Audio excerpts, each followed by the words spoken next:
Welcome to the producers. We are part of the Business 330 Section 1 Ethics Managerial Decision Making course, summer 2014 at NKU. The producers group includes Chris, Monica, Christian, and Rochelle.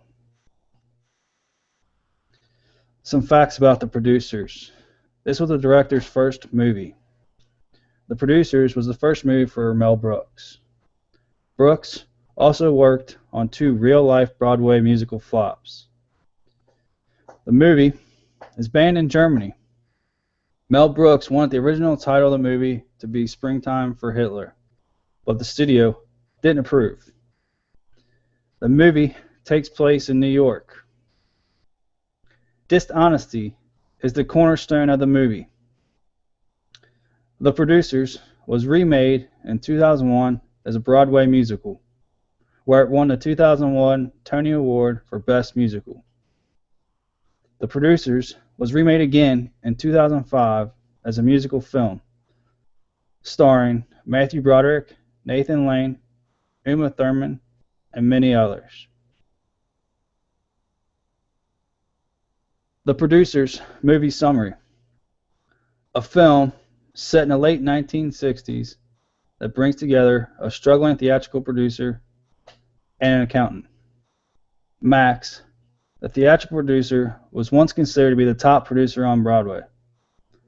Now living in his office, wearing a cardboard belt and scrounging money from wealthy old ladies just to get by. Leo, his accountant, comes over to check on Max's books and tries to talk Max into producing a big hit to recoup all of his losses. Max believes it is way too late for that. Jokingly, Leo offers up that if Max were to produce a flop, he could legally keep all the money from the investors. Max and Leo come together and decide that they want to produce the next Broadway big flop. They conspire to pick the worst play, worst director, and worst actor to guarantee a giant flop.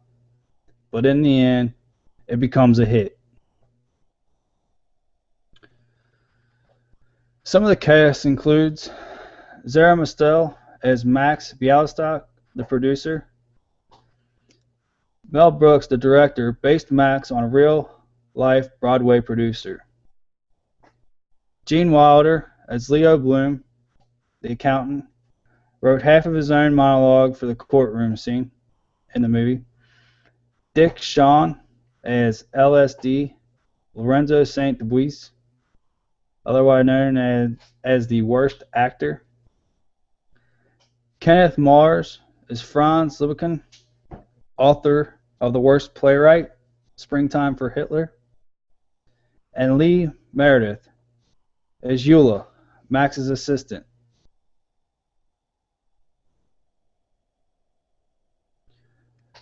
Ethical theories related to the movie: honesty, loyalty, sexism. Because of all of the fraud and whatnot involved in the movie, there are many ethical theories that apply to this movie. We picked the three most prominent ones that we felt were honesty, loyalty, and sexism. These stood out the most to us right off the bat when we discussed the movie. Ethical theory number one, honesty. Right off the bat, from the opening scenes, Max and Leo were both dishonest. In the first scene, it's Leo and Max in Max's office. Leo, the accountant, came over to go over the books, and Max asked Leo to alter the numbers and to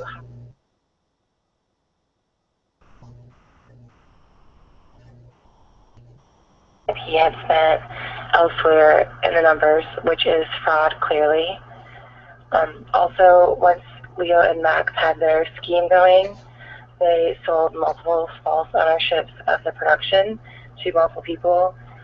This, again, is dishonest and fraud. They both lied to multiple people in the process, including the directors, the cast members, and all of the owners of the production. A good resolution to dishonesty would be to come clean and confess to their wrongs. Max and Leo should not have lied, and they need to own up to and be honest from here forward. The money should definitely be repaid to the debtors, and if they cannot repay the money, there must be another alternative way to right this wrong. They need to be accountable for their actions, such as letting everyone know that they messed up, and this will hopefully help them regain trust in the future. If not, then the people have good reason not to trust them, so that they can correct their wrongs.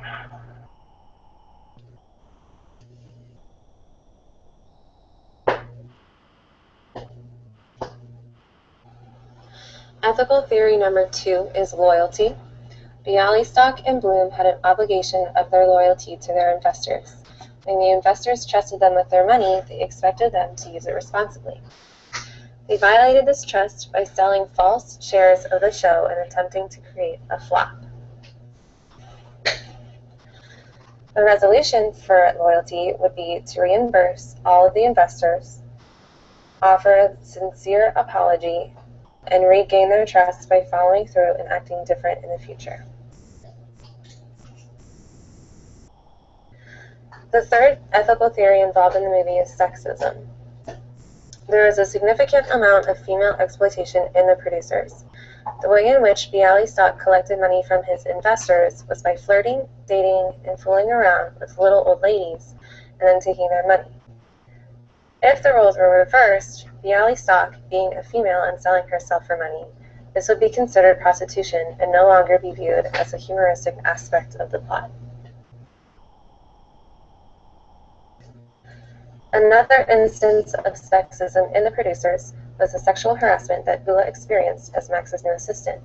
There was a language barrier which caused a major communication gap, and the only phrase that Max used with her was work. Ula would instantly turn on music, strip down into skimpy clothing, and dance around the office as the men enjoyed the entertainment.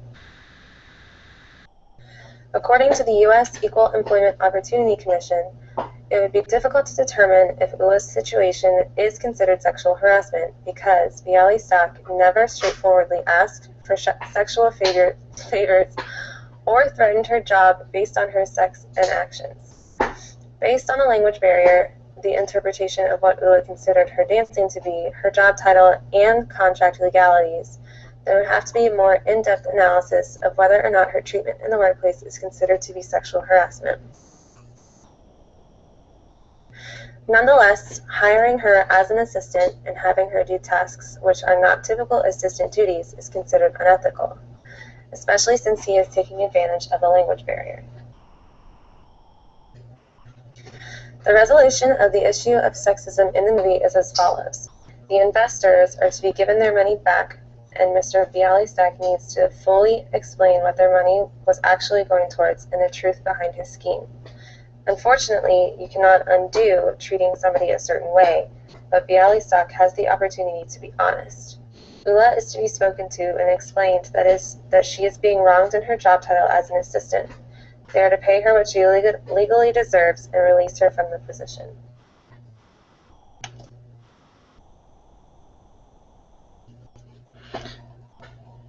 Next are some ethical theories that are non-movie related. Cheating in sports, integrity, and humanity. Other ethical theory number 1, cheating in sports.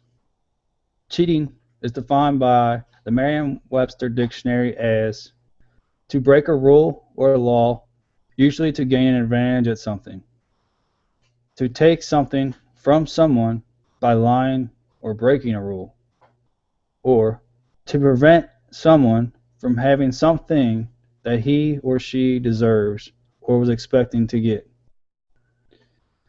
Sports have been corrupted by scandals throughout history, from teams and coaches cheating and fixing matches to athletes taking the competition too far or using performance-enhancing drugs. To become a professional athlete takes drive, dedication, and a strong will to succeed. Some of the same traits that go into making a great athlete are the same traits that can make them same athletes take it too far.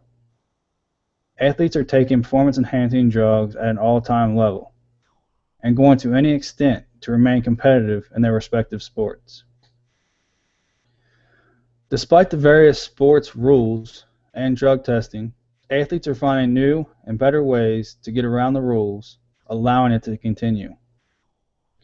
The research regarding cheating in sports came from my prior knowledge, as well as the article titled Ethics in Sports, an article written by Jones and Bartlett Learning.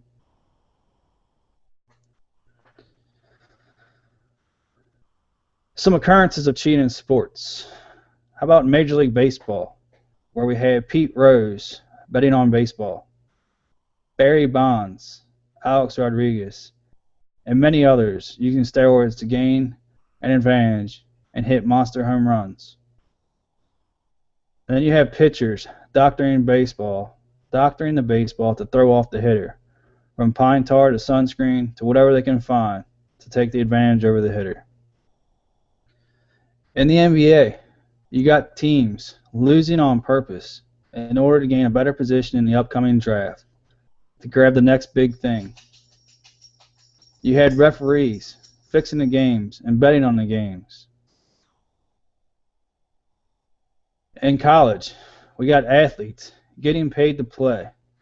These athletes are getting a 4-year scholarship in most cases, yet are finding ways to get paid to play. You have colleges such as North Carolina making up classes so that their athletes can get an easy A and can continue playing. Then you have Reggie Bush, who is receiving money and gifts from agents while still in school at the University of Southern Cal. How about in the NFL? We have players taking performance-enhancing drugs.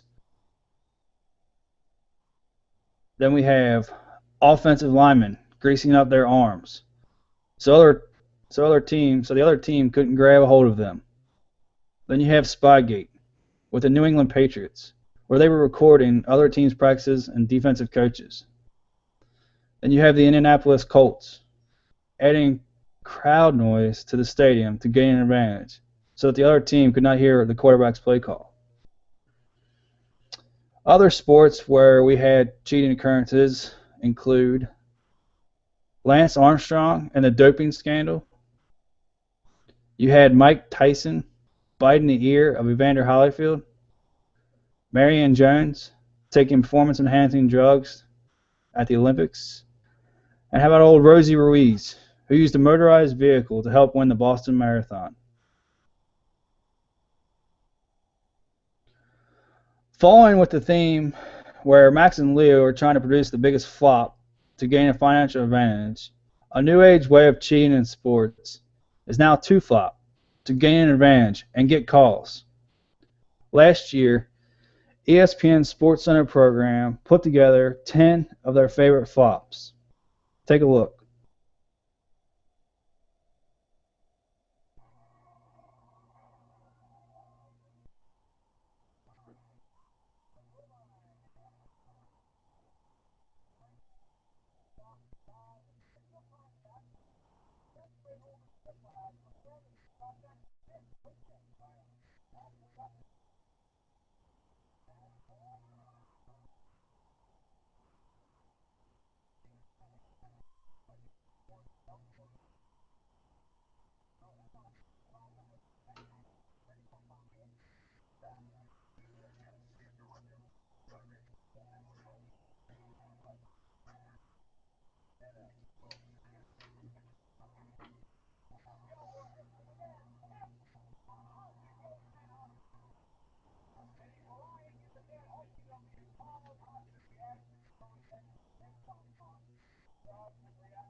Integrity is a concept of consistency of actions, values, methods, measures, principles, expectations, and outcomes. Though similar to honesty, integrity deals with person's behavior and actions. Integrity is doing the right thing when nobody is watching. Integrity, the choice between what's convenient and what's right. Integrity, choosing your thoughts, words, and actions based on what's right rather than what's in it for you.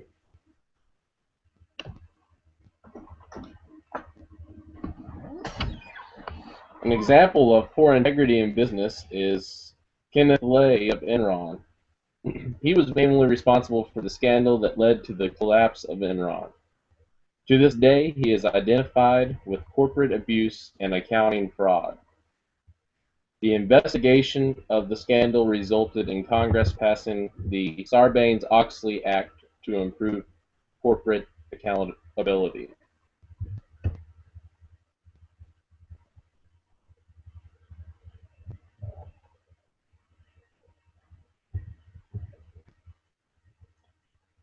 Humanity, child labor laws in foreign countries.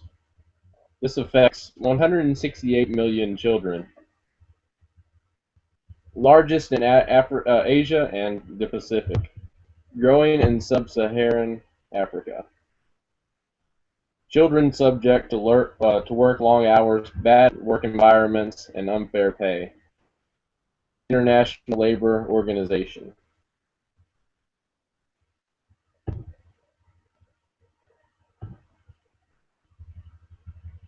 Resolutions related to costs and legalities. For the first ethical conflict resolution, cost-wise, in order to pay back all of the investors, not only will a lawyer and accountant need to be hired, but Leo and Bialystok will have to find a way to get back all of the money that they so carelessly spent. Max and Leo are legally at fault for committing fraud and need to face the repercussions. Ways to handle the fraud legally. Process, trial and verdict. Fines and damages. An example of this is Enron filing bankruptcy, and were tried at the court level for their wrongdoing. New precedents formulated, such as the Sarbanes-Oxley Act, followed with new regulations. The same process will need to be carried out involving the other two ethical issues. Since Max and Leo were the only two involved in their company, we can assume they have no one higher to go to for help or advice that can more likely than not. Max can never implemented an ethical code. Max never implemented an ethical code.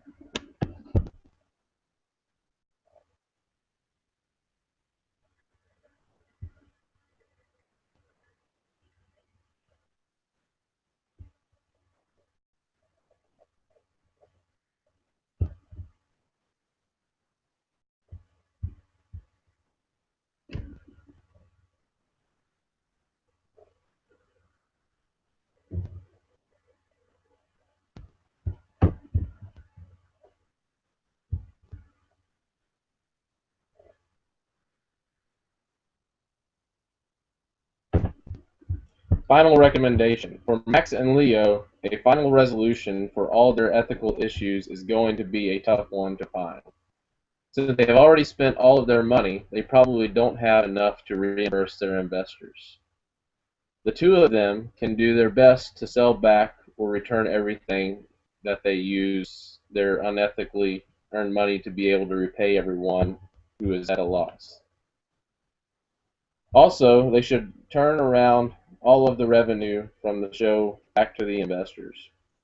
After financially attempting to make everything right, they need to start to gain back trust from people. Sincere apologies are in order.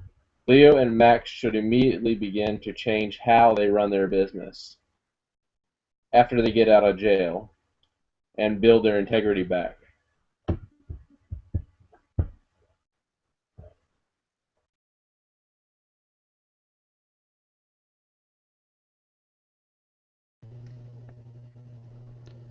Discussion questions. Number 1. We have all had jobs that we have absolutely hated, or bosses that were just so horrible. Just think about the movie Horrible Bosses, for example, and the extreme the three main characters go to just to get rid of their horrible bosses. Now, in relation to the producers, we discover that Leo Bloom quits his accounting job because of his horrible and tyrant boss. What are some of your most hated jobs? And what were some of the most unethical things that you only imagined of doing to make the workplace better? Number 2. In the movie, Leo is the accountant and Max is the theatrical producer that has the ingenious plan to commit fraud and make millions. Knowing he cannot pull off a scam this large, he tries to coax Leo into joining his scheme by befriending him and schmoozing him. Have you or someone you know ever been sucked into something unethical because they thought the friend had their best interest at heart? If so, what would you do in the future to prevent this from happening again? And number 3, because the women that Bialystok was using were little old ladies, does it make it okay for him to use them for money? If the women were young and attractive, would people be appalled at his actions instead of finding it humorous? Here's a list of our outside resources.